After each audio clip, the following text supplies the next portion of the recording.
I faked having epilepsy, but it turned out I actually did have epilepsy. Weird one. When I was a kid, probably about 13 or so, I was awful in school. I had bad grades because I mucked about so much. I was diagnosed with ADHD. Eventually the teachers pulled me and my parents in and basically in short just said I was a shit show at school and they wanted to know why. I didn't want to tell my parents that it was because I spent all my time messing about, so I made up some bullshit about having spells where just blacked out and couldn't remember anything. I think I'd actually just seen an episode of Casualty where someone was having absence seizures, so I probably just thought that would fit. Looking back, obviously, I know this was a very wrong thing to do, but in a way it probably saved my life. My parents took me to the doctor about these blackouts, and I remember I was absolutely shitting it, because I knew my parents would be finding out I'd lied as soon as I got the tests. They definitely knew I was lying already. But it turned out on the EEG, I actually did have bursts of seizure activity when I hyperventilated. The MRI also showed something on the brain that is harmless, but that is a common feature in epilepsy patients. So when all these tests came back, I was absolutely in shock. But I remember I was actually buzzing that I did have epilepsy because my parents wouldn't find out I lied. I was having blackouts, I just didn't know I was having them, and when I couldn't remember stuff, I just put it down to the ADHD. I got put on medication and got extra time in all my tests, so for 13-year-old me, having an epilepsy diagnosis was a big win. Now at 20, I know that it really is not a big win. Epilepsy is horrible, and I wouldn't wish it on anyone. I'm lucky to only have focal seizures, but even they are difficult to deal with. But anyway, lucky me I unintentionally destroyed a girl's life, and I regret it. Some people are quite influential in school, and they can quite literally make or destroy your school life. When I was 14, I was pretty popular in school as I was in basketball team. There was a girl in other section. She always seemed like this narcissistic and self-obsessed girl. She asked me out and I rejected her. Later that day, as I was ABT to go home, I checked my bag and my phone was missing. Mostly every student was gone. It was a big thing for me to carry phone that time. I checked everywhere, asked teachers, but I was really scared cause of my father. My father scolded me really hard. The next day, teachers asked everyone ABT it, but was found. But the day after, when we had games period, the teacher who was helping me find my phone saw an other section girl in our class putting my phone in my bag. Yes, she was the girl who proposed me. She confessed in front of principal that she only wanted to scare me. She had no intention of stealing it. Her mistake was she came back to return my phone. Her parents were called. I was pretty relieved I got my phone back. I told everything ABT it to my parents. My mom told me to forgive and ignore and don't seek revenge. I was furious. Why shouldn't I? Next day, I told my friends what happened, told them to not talk to her, and it spread like wildfire. She didn't even said sorry, for a week at least. After that, she started approaching me whenever I was alone. She apologized. She wanted to be friends. She didn't have that smirk look which she had before. I got to know that she is being bullied, like students eating her lunch, taunts in classes, writing with marker on shirt, and all. It made me angry that she is only being kind cause she want this to end. I started ignoring her more blatantly. If this gave motivation to others or what, but her bullying only worsened. It became a fun thing for everyone. I was aware but didn't know it was this severe until I was called in the office. My teacher and that girl's mother was sitting there. As teacher explained me that it's been really tough for that girl past a year, and as she was continuing, that's when her mother snapped. She started scolding me that it's all my fault. You are heartless, you should be in prison, and started crying and just left the room. I was on the verge of crying. I was 15 that time. And I was angry too, like she did bad to me, and I thought to be the bigger person and I'm getting blamed. I was too childish to realize she just wanted to vent out. My teacher realized my emotions. She calmed me, and she also said that other kids look up to me, so if I just be friends with her, maybe her bullying will stop. I was still angry why everyone is taking her side. Forget ABT being the bigger person, I will do the worst to her. As I was returning from office, it was already past half an hour. The classes ended. As I was going to get my bag, I met her in the alleyway. And I just can't erase this image of her from my mind. She didn't have that confident posture like she used to. The 2 cuts in her left wrist was clear, and there was a linear bruise in her bicep. It seemed like from a stick. She was just looking down. My whole anger just vanished. "Are you okay?" I stuttered. Yeah, I'm good. Thanks for asking," she replied, smiling, and then rushed down the alleyway. I was confused like just moment ago. I was so angry now this. What should I do? After a week or two, her father got transferred as he was in defense and never got to meet her again. Now that I recall school, it was really good, mostly happy memories, but what about her? Maybe I could have helped her. I'm lying to everyone I've ever known and ever will meet. When I was in elementary school, I rode the bus to and from school. One day on the bus, I farted while sitting next to my friends. I was at the age where we believed that if it's your fart you can't smell it, and this fart that I just unleashed upon my friends was not something I could smell. But they were able to smell it, and it smelt bad. When my friends accused me of being the one who farted, I said the reason I couldn't smell it was because I didn't have a sense of smell because my nose was crooked. This was true. My nose was crooked and I had a deviated septum that I eventually got fixed. But I did still have my sense of smell. Ever since that day, I have told every single person I've ever met that I don't have a sense of smell. When I got my first job, one of my coworkers became obsessed with trying to prove me wrong and even said it was impossible.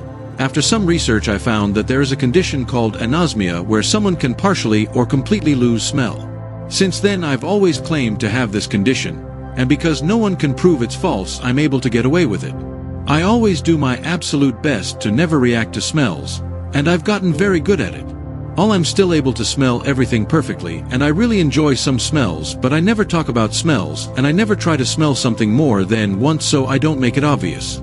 I don't know why I ever started this lie or why I even keep it going, but I feel that at this point I'm too deep and I can't turn back now. Edit. My entire family believes this lie, and my mom brings it up almost bi-weekly. My best friend, who was on the bus with me at the time, also still believes this lie and sees it as a part of who I am. It has been nearly 15 years, and I have still not told a single person the truth. I lied to everyone so I could have a week off work. For the past 3 months, my schedule has been jam-packed between working 2 jobs, going to the gym, and running my small business. I also have a friend who sometimes calls me to give her a ride to the grocery store or to bring her coffee, and I don't mind doing that, but it takes up a lot of my time. She is a single mom and really needs the help, so I help her no problem. I wake up at 6:30 a.m. and don't end up going to bed until midnight. The one day I can sleep in is Sundays, but even on those days I have to wake up in time to get groceries, meal prep for the whole week, do my laundry and cleaning and housework, etc. I have been so tired and sleep deprived and irritated because I took up vaping to deal with the stress, but I think it's making it worse. So I called my office job and told them I have the flu, so I can't go in to work this week. But I lied. I am not sick, I just wanted to sleep in and catch up on my chores. I just needed 1 week for myself. I feel terrible about it, but this has been the most relaxing week of my life. I've been able to sleep in and get well rested, all while having time to run a few errands. It's great, but the guilt of lying is eating at me. Also, I'd like to emphasize that I wasn't able to use my PTO because I used it all up in January when I took a week off to leave the country for my grandmother's funeral.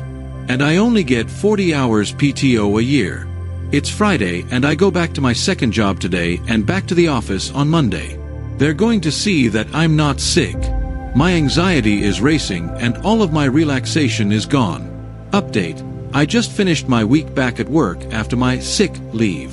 Some people were making snarky remarks about if I enjoyed my vacation, while doing air quotes, and others just said it looked like I got better. For the most part, no one seemed to care, and my work didn't suffer at all since apparently the week was slow. The week off was just the reset I needed to feel like normal again, and now I can get back to my routine. Thank you all for the kind words. I've pretended to be a hotel's guest to get a free breakfast. So I'm on a vacation in this really cute little town in a relatively poor and dirt cheap country, and there is a big hotel where almost no one is staying ATM. I came over to buy breakfast, and the guy working there told me I could just have the buffet breakfast for free as their guest. I didn't correct him. Had breakfast and left. Paid for a coffee from the bar though. The next day I came for a coffee and decided, why not get another free breakfast? The food is being wasted anyway. So I went to the buffet zone, and it was already cleaned up. So I went to the restaurant part and ordered some sunny side up eggs from the menu.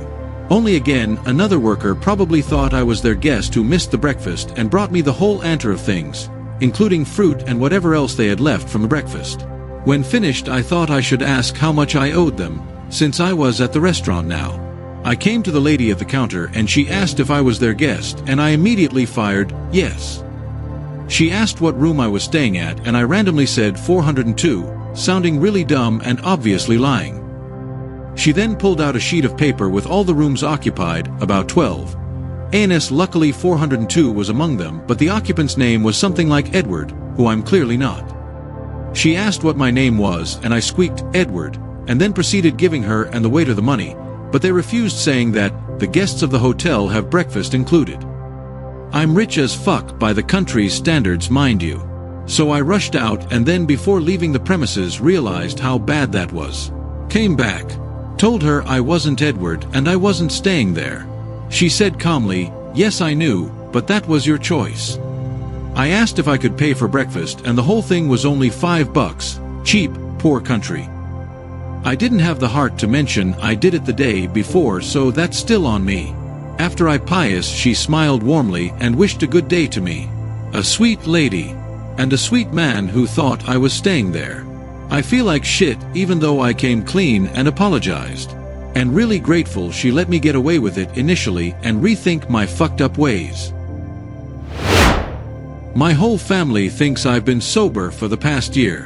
I'm 19, and about a year ago I spiraled into a really horrible state of addiction. It started with drinking. I moved out for the first time and had a lot of free time. I started drinking more BC. I was bored. The house started to creep me out, keeping me up at night, so I started drinking to fall asleep. It spiraled over the course of 2 months-ish to me drinking all hours of the day. Taking shots in the bathroom at work, as soon as I woke up, as soon as I did anything really. I felt more drunk when I stopped drinking and it got really bad really fast. I realized I could not drink, and at one point when I ran out of alcohol I started hallucinating. So instead of addressing the problem, I just kept on drinking. My roommate stopped coming home because she said she was tired of watching me kill myself. I didn't realize it at the time, but I legitimately looked like I was dying.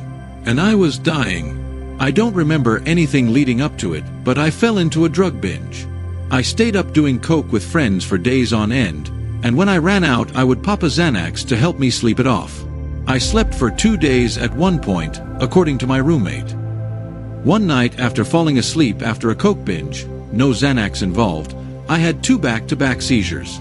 Thank God my friend happened to be in my room. It was a terrifying experience, the most terrifying and traumatic experience of my life, and I have such horrible PTSD from it, but I never talk about it to anyone. After I got back from the hospital, I ruled out cocaine.